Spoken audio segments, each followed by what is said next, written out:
Fellow Toastmaster guests, today I want to give you a very good overview of Pathway. I promise you this will be very informational in the next 10 to 12 minutes, but this will be a recap on a particular path I've just completed. And I would like to share with you what's in it for you by signing up a Pathway program. Before I begin, I want to acknowledge Toastmaster Sue did an excellent job introducing myself. I too have a bio page on the slides and you can read about it. Happy to share with you after the meeting, but I don't want to go through everything. Big message behind me is I have been through 6 states. I have been through 3 different Toastmaster districts, multiple cities, and I started Toastmaster journey by forming a club at a Fortune 500 company. So a very high level view of myself, but happy to connect with you on LinkedIn. And this is my home club on the bottom left side, Independent Speaking Toastmaster Club that meets at noon. Again, I will share more information towards the end of my presentation. I want to give an acknowledgement to my club who supported me, and thank you Toastmaster Sue for visiting me and changing your name to Go Team David. I really appreciated your tenacity and also your passionate about marketing and public relations. I want to acknowledge Toastmaster Sue, and also the rest of us are welcome to visit each other's. Also for this club, Toast of Kenwood, I believe, is your club. That means every Tuesday at noon. Thank you for allowing me to visit. This was your meeting last Tuesday. So I have everything documented. So again, great to see familiar faces again. Today, we will talk about Pathway, but before I begin, I want to let you know something about the Maslow hierarchy of needs. How many of you heard about Maslow before? Do you know who Abraham Maslow is? He's a very famous HR person. Before HR was even an occupation, talks about the human need, the basic need for safety, health. Imagine COVID-19, we're going through a pandemic right now. We had to wear a mask. This is safety at the bottom of the pyramid. But then we want to go up the pyramid. We have a social desire to find growing relationship, creating connections. That's where Toastmaster comes in. If you keep going up, the esteem and the self-actualization, if you look at the right side, the need to relate us to other people, to be acknowledged, recognized, and then the need to realize your potential. The top of the pyramid, self-actualization, is where Pathway comes in. To realize your need, that you can overcome your fear, not just in public speaking, but fear in communication, in leadership, collaboration, meeting, networking, working in different cross-functional teams from all over the world. This goes so much beyond than what an actual path can deliver. And hence, Toastmaster International rolled out multiple paths. This is a recent TLI event that I attended for our guests who are joining us today. TLI stands for Toastmaster Leadership Institute. For District 10, we have ours about 2 weeks ago. And I'll be speaking actually at the District 40 TLI this coming weekend on June 27th. So for the club officer, I'm looking forward to see you again this weekend. But this is our Pathway community team, Toastmaster Alicia, Bill, Tricia, and Robbie. They are the core fundamental for District 10 Toastmaster Pathway. One of their roles is to roll out Pathway. And you notice Toastmaster Susu had already shared the slides with you. We have 11 paths. Which one should we pick? The first question most people ask, which one? There's so many to choose from. If you look at the Toastmaster Pathway Core Competency Guideline, this is in one of the documents, it breaks down into 5 different categories. The core competency are kind of like your skill set. Put it in your resume, put it in your LinkedIn, or put it in your job requirement. What are your core competencies? These 5 are all soft skills and required by pretty much all the jobs opening out there. Public speaking, interpersonal communication, strategic leadership, management, and competence. Obviously, each path are different. If you look at the path, they are ranked differently. For example, effective coaching, you see there's 4 categories, 1, 2, 4, and 5. If you want to focus on coaching, mentoring, this is an excellent path for you. For someone who's in a leadership position, perhaps the leadership development path would be a good one. But if you notice, the coaching and leadership has the same notation on the 4 competency. So what makes them different? Well, there's a lot of aspect in Pathway. Once you pick a path, it goes into a different category. And there's a huge spreadsheet out there that I will share with you in the coming slides how to divide that different path. This is what it looked like. I know it's very difficult to read, but one of my club in Area 25 actually put this together on the different path, or 11 at the top row. And on the left, these are the different pathway courses that you go through it. Again, I'm happy to share the whole spreadsheet with you, but you want to be specific on what you want. Now, the second question comes from this is, I don't know what I want. I don't know what I need to grow on. But take a look at what you have done in your professional career, in your outside professional involvement, whether you're volunteering, whether you're in family services, or whether you're working in university as a professor or as a staff, or you're a student, simply want to learn. What are these core competencies? If you look at the left, it talks to you about several skill sets you can build on. And that's where Toastmaster Pathway comes in. And I'm really glad Toastmaster Lenroy, Renee, and also Stacy are here today from Ashland University. Pathway, in my opinion, does feel like an online university course, something that you can take on, something that you can pursue at your own pace, and you can get graded on by being evaluated. That's what Pathway is. Again, I will share this with you after the presentation. I know the font is too small. Moving on, this slide is dedicated for the Vice President of Education. How do you approve club members to get Pathway credit?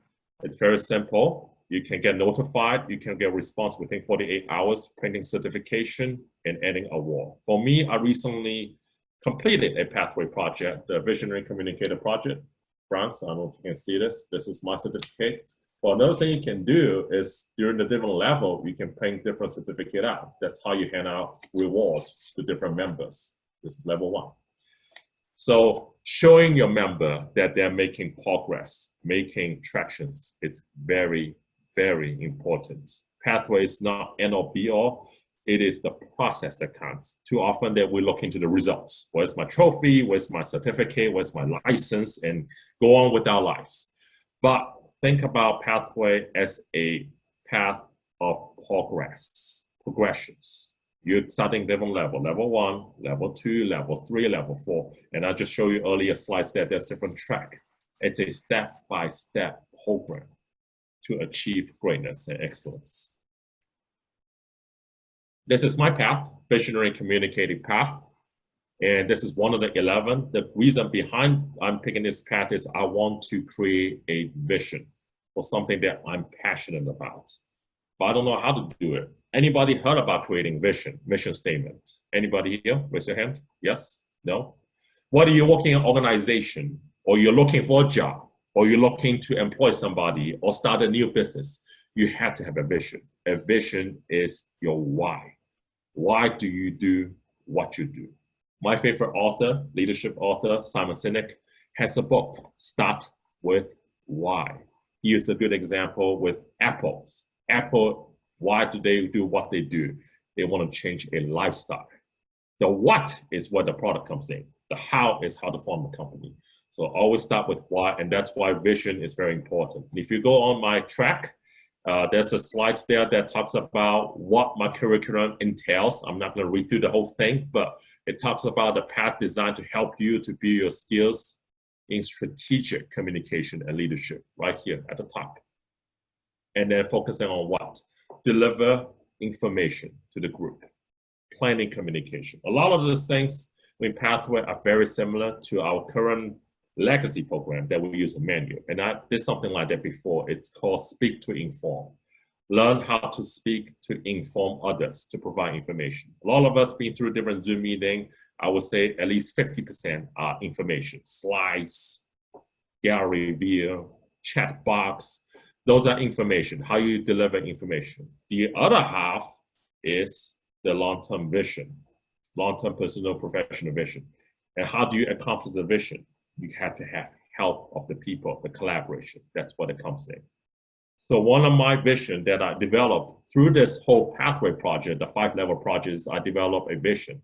This is my vision, to connect and bridge the cultural gap through 3 C's: communication, collaborations, and community. If I remember me earlier on, I talked about I have presence throughout 6 states in the Midwest, but also I have presence through 4 cities in the state of Ohio. ranging from Dayton, Cincinnati, Columbus, and Cleveland.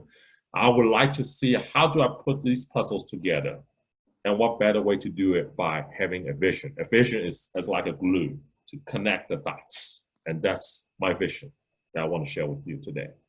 The end product that I'm delivering right now is I am taking their vision now with the completion of this pathway project, and again, it's not required. It is something I'm passionate about, to form a new club called Diversity for Success. This is a new club I'm forming through Toastmasters District 10 that are inviting people outside of District 10. So since you're District 40 and I have prior connection District 40 as well, I would like to expand that beyond Cleveland, Ohio. This is a message we need to hear, the waterline of visibility.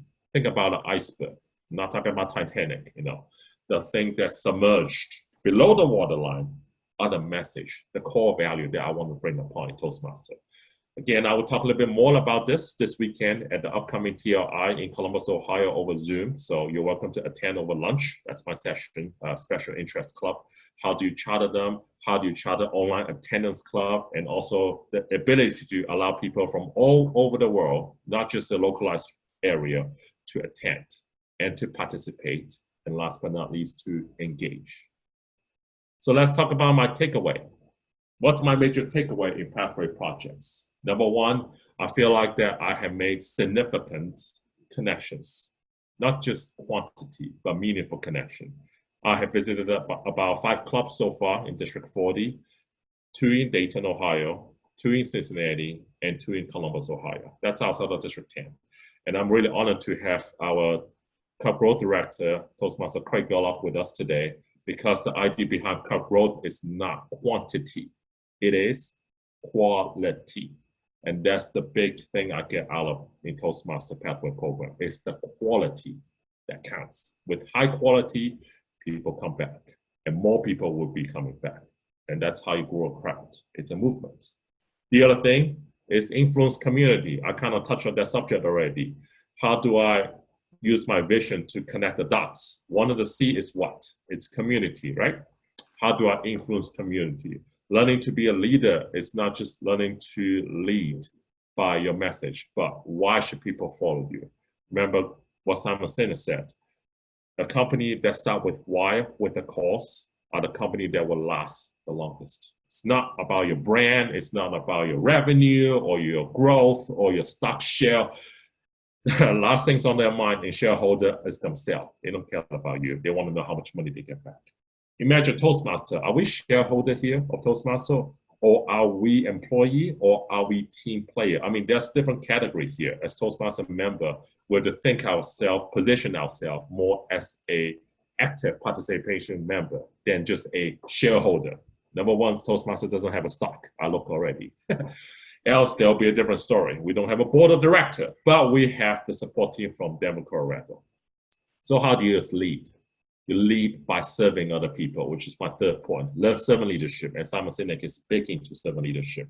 Learning by serving, and that's big in Toastmaster. In all the pathway, but particularly my pathway has to do with how do you serve with a vision? What's my vision?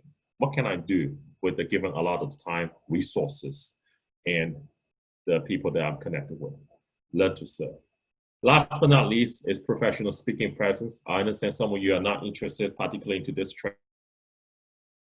I'm building a professional speaking career on the side. I'm currently working with another Toastmaster member to put together a webinar course for cultural intelligence and cultural awareness. And I have already been invited to speak at multiple groups, upwards to 100 to 200 participants. And there's a lot of interest, engagement there. Yeah, we need to talk more about it. But keep in mind, professional speaking is education. I'm not getting into politics. I'm not getting into religions. Yes, we have the recent unrest, the recent protests and all that. But D&I, diversity inclusion, comes way before this. We need to learn how to embrace other culture. And the best way is by educating others about how other culture react and how can we best work with other culture, which is a big vision behind my Diversity for Success Club. I want to leave some time now for some Q&A. I want to open the floor up for questions. These are the top 3 questions always asked in the Pathway webinar. Number one, start with why, right? Why you should give your speech in pathway. And number two, what's in it for you about enrolling pathway? Number three, how can we help you, your club, to adopt pathway? In District 10, right now, the current adoption rate, I believe, is 85%. I've just received an email for our current corporal director, 85% is our pathway. So it is important. But before we go into the numbers, the charts, the percentage, let's go back to the first question. Why should you give your speech in pathway? Well, it provides you a very structural environment, a structural course. I sent out my evaluation sheet to the rest of the club member. You see how many questions they had. The top question asked in evaluation sheet is, name one thing that member did well. The second question, one thing the member can improve. The third question, how should we challenge that member? So it promotes education, continuous improvement, which is kind of my role, CI, how to continuously improve. Lead by influence, not lead by management, okay? These are two different things, management, leadership. That's my takeaway on why you should give your speech in pathway. Now, for the rest of us thinking, well, I want to do something different, I want to think outside the box, you can do that. Because in Pathway Project, there's an elective program of pathway. You can click on the electives, and I have to show, if we have time later on my web browser, how to be specific on what path it is, going back to my previous slides. Last but not least, I want to open the floor to understand how District 10, perhaps District 40 as well, how to help your club to enroll in pathway. I know Toastmaster Lenroy, Renee, Stacy belongs to the Ashland Club. Maybe you can provide some feedback as well. Again, these are the resources at the bottom. You can look us up on district10.org or my home club to see what we're doing. And all of you are welcome to join us. So at this time, I would like to open the floor for a question, maybe 2 minutes. I would say 2 minutes on the clock for questions. Anybody have any questions right now? And you can unmute yourself.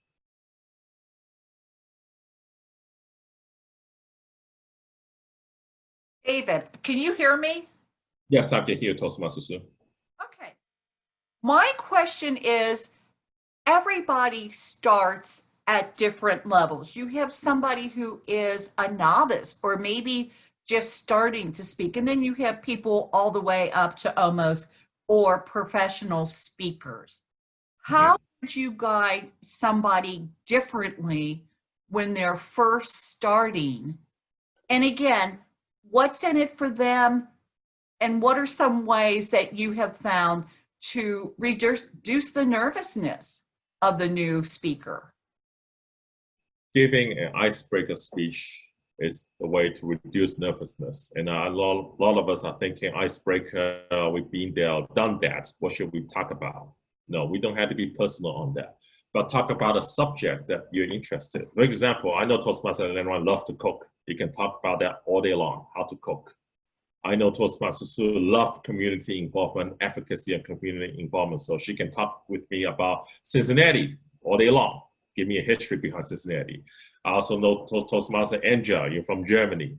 Talk about, a German festival like Oktoberfest or our Hofenbrot. Is it a shame here? Talk about your favorite beer. You can talk about a subject that you like, and that's one way to break the ice. That's why it's called icebreaker. Remember, I had the iceberg picture put it up early on here. It's kind of breaking this as well. The reason I'm forming this club is to break the ice, not in public speaking, but break the ice in diversity. So to answer your question, Toastmaster Sue, for the people who are new to this program, it is very important for the club officer to attend to ask for their need. What are you looking to get out of this first? Are you looking to get a promotion? Looking to speak in front of the boss? Getting a raise?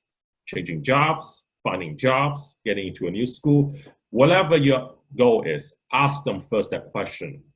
Hi, fellow Toastmaster and guest. What are you trying to get out of it here in this program? Because everybody's needs are different. You have to listen to them first. Then pair them up with a mentor, if you can, in capacity, or the club officer can do that. And then ask them, going back to the slides earlier on my pathway, right here, pair them up with the path that they can be attracted to. Again, you can take us assessments. Toastmasters is big advocacy assessments, but I too myself have too much assessments now. So instead of making them do more assessments, ask them those questions and then walk them through the assessment process and then pick a path. That's the best way to do it. Did they answer your question, Toastmaster Sue? Thank you so much. It did. Also, outstanding presentation. You were actually, I like this one better than the one that you gave in your district a couple weeks ago. Thank you. Just Anybody, very informative. Thank you. anybody else have any question from the Toast? Yes, Toastmaster Leroy.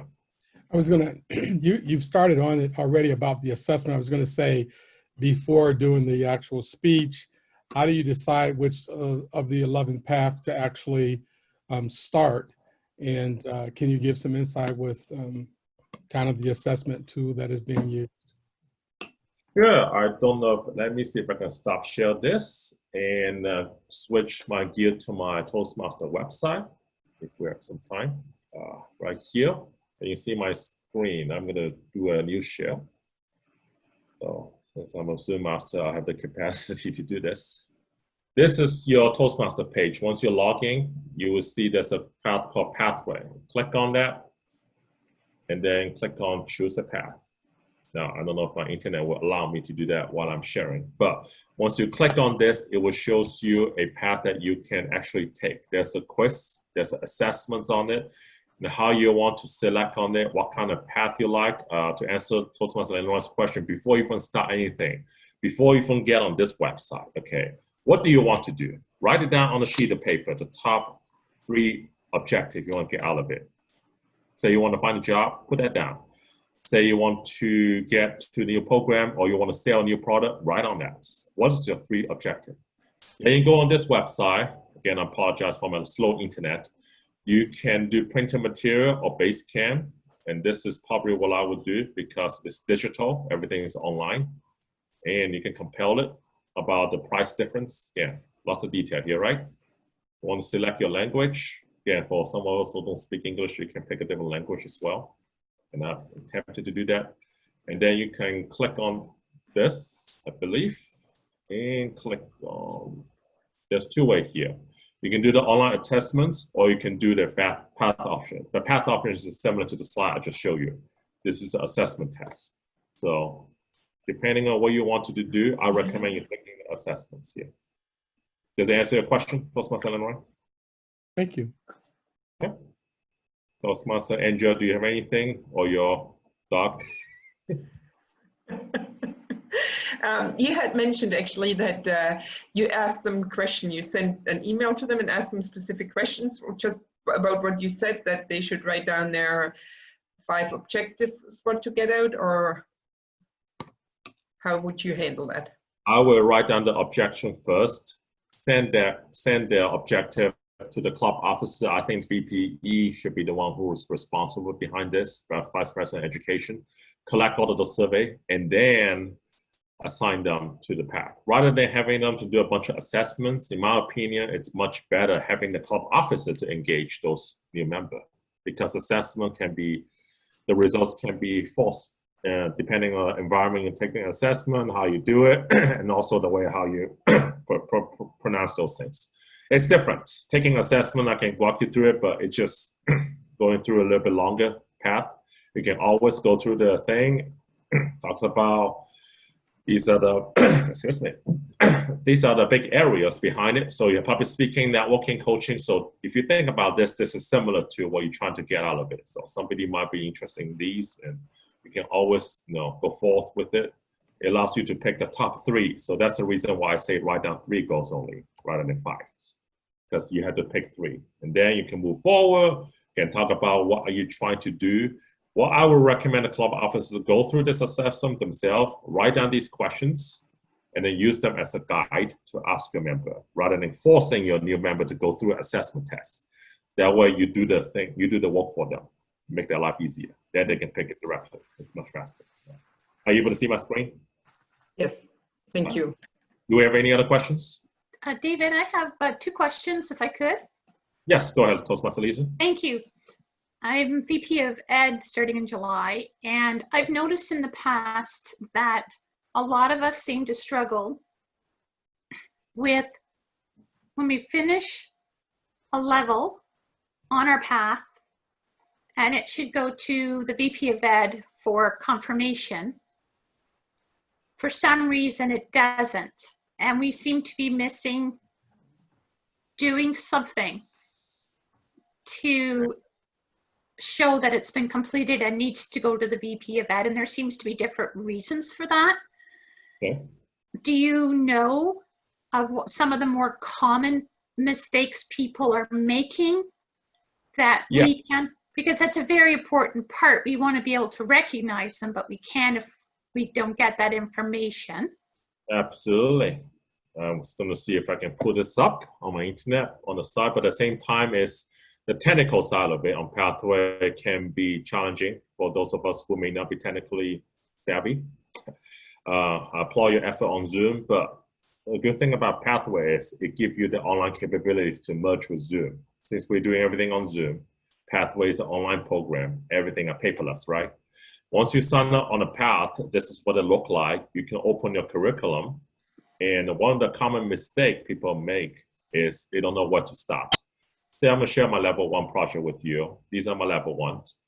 Once you launch something, a second screen will open up. The member need to go through all the steps in the screen. You cannot skip it.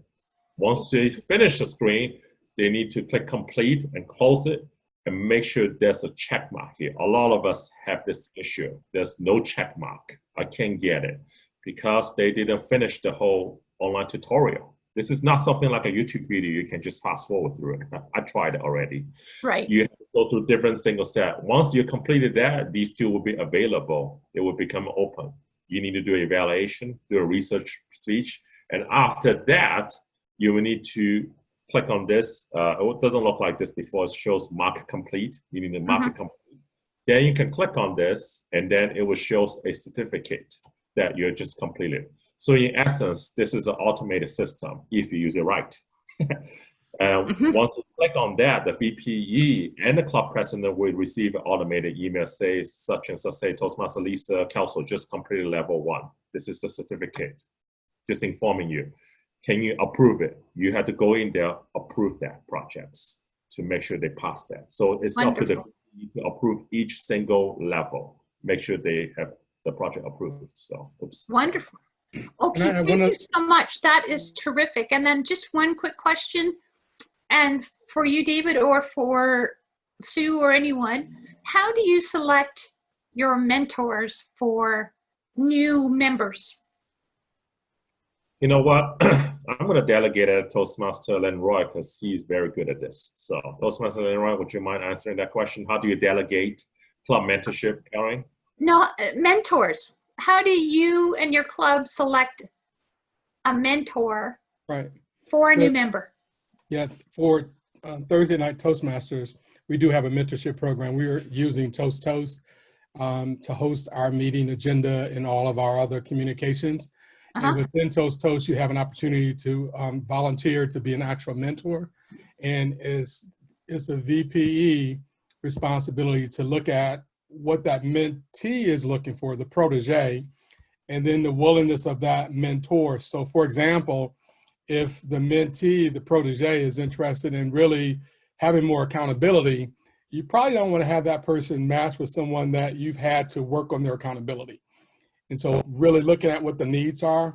If someone is like, I really want to be a great speaker, it doesn't have to be a great speaker within Toastmasters for that person to be matched. They need to be a great evaluator, because great evaluators help produce great speakers. So listening to what the mentee, that protege, is really looking for, I believe that's the most essential part of the process. Fast forward 5 years from now, or maybe sooner, there is a pathway that you don't get any credit for, that is for mentoring, that does kind of warrant some attention. And I would say go through it. I've gone through it myself. I just need one more step, which is a 360. I'm going to be asking some individuals that have worked with me and some mentees that I have to actually evaluate me, which helps me as a mentor to be able to help future proteges, even though I've had them in the past and I have some right now. So are those individuals that you're going to assign a mentor role, are they vested in the process? And that's an easy conversation. For the last thing I'll say about the mentor and mentee is that we ask the question, how do you prefer to be communicated? normally I'm like, text me, call me, email me, etc. But I knew when I was assigned a particular mentee, I had a lot going on. So I was like, only call because I didn't want their message to get lost. And that mentee brought that to my attention. He's like, you only wanted me to call. You know, it's like no texting, no emailing, no Facebook. It was like, well, this was going on at the time, and he understood it, but I had to explain it to make sure. So, are they committed? That's going to be really important. And then I wanted to go back to the question that you asked that David addressed. This one thing I wanted to add in terms of what typically happens. What's the holdup? Yes. I found the typical holdup is actually the evaluation of the actual path. So level 1, 2, 3, 4, 5 all have an evaluation that you have built into it that you have people do, but there's an evaluation that you need to complete also that closes out that particular level. David talked about the check marks. That'll make sure that check mark gets there once you complete that, and that VPE or secretary or the president goes and processes that. Awesome. That's wonderful. Thank you both. Great information. You're welcome. Thank you. Do we have other questions? Want to be conscious of your time. So, do we have other questions? David, I do have one, and that is another one. Are you going to make this available to others, your presentation today? Absolutely. Once I receive your recording, I will have your Division Director, Michael Pope, to do some editing since he's excellent on that, and he will share with me afterwards. So. Okay, terrific. Then the other question is, do you want us to take 2 minutes, write an evaluation now? Is this something you would prefer to have maybe throughout the day or the week instead? What do you prefer? I would like, if you did receive my evaluation form, since I copy to reply to all on Toastmaster Carrie's email, fill that form out. That's the best way to do it. That is my closing speech today on level 5. I just realized today I need to do a closing speech. So that's the reason I sent you a new form. It's on level 5 on reflection on my path, but I get out of it, most of it. So I believe all of you shall receive it. If not, let me know. I'm going to put my information in the chat box as well. If you want to contact me, you're welcome to email me directly. So that's it. Okay, thank you so much. That was amazing.